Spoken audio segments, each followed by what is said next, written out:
주님의 이름으로 은혜와 평강을 기원합니다. 마태복음 28장 성경 칼럼 요절 9절 20절 제목 구속사의 증인. 역사적 현장의 증인은 그 내용에 따라 영역이 갈라집니다.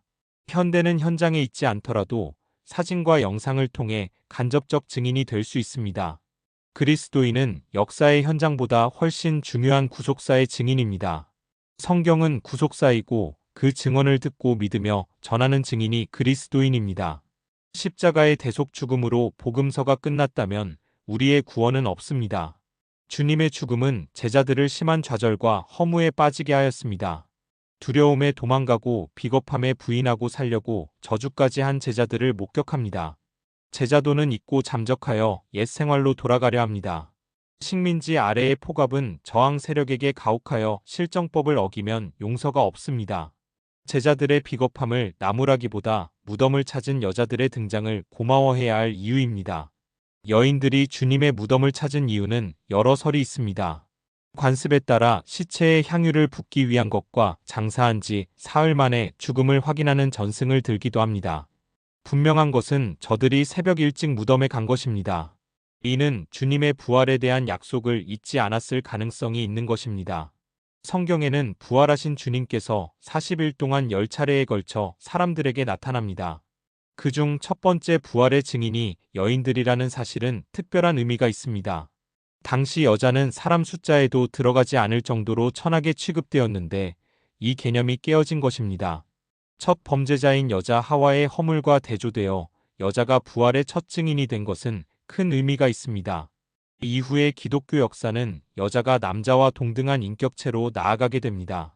성경과 복음이 들어간 곳마다 여성 인권이 향상되는 원인이 여기에 있습니다. 주님의 부활은 성경에 예표된 부활이 완전히 성취된 것입니다. 죽지 않고 승천한 에녹과 엘리야가 있습니다.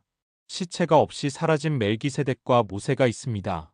죽은 후 다시 살아난 신구약의 인물인 사르밧 과부의 아들과 야이로의 딸과 나사로가 있습니다. 이 예표들은 인간에게 죽음은 끝이 아님을 보여줍니다. 이전의 부활의 예표와 주님의 부활은 구별됩니다. 완전히 죽었다가 다시 사신 것이고 다시 죽지 않고 승천하셨습니다. 이것은 주님의 부활이 죽음을 완전하게 정복했다는 선포입니다. 영원 세계에서 최고의 기쁨을 누리며 부활의 소식을 전하는 여인들의 모습을 연상해 봅니다. 어떤 사건, 어떤 사람도 이보다 아름다울 수는 없습니다. 외형적 아름다움을 뛰어넘는 영적 아름다움입니다. 8절부터 10절. 한편 무덤을 지켰던 자들과 종교인들은 부활을 경험한 최고의 행운을 돈과 기득권으로 바꾸었습니다. 11절부터 15절. 최고의 축복이 최고의 불행으로 전환되었습니다. 누가 어떤 기적을 일으켜도 이기심에 불타는 자는 예수를 안 믿는다는 것이 확인되었습니다. 누가복음 16장 29절부터 31절입니다. 아브라함이 이르되 그들에게 모세와 선지자들이 있으니 그들에게 들을지니라. 이르되 그렇지 아니하니이다. 아버지 아브라함이여. 만일 죽은 자에게서 그들에게 가는 자가 있으면 회개하리이다. 이르되 모세와 선지자들에게 듣지 아니하면 비록 죽은 자 가운데서 살아나는 자가 있을지라도 권함을 받지 아니하리라 하였다 하시니라. 성경을 통하여 부활의 확실한 증인이 된 우리의 능력은 고귀합니다. 고린도전서 15장 16절부터 19절입니다. 만일 죽은 자가 다시 살아나는 일이 없으면 그리스도도 다시 살아나신 일이 없었을 터이요.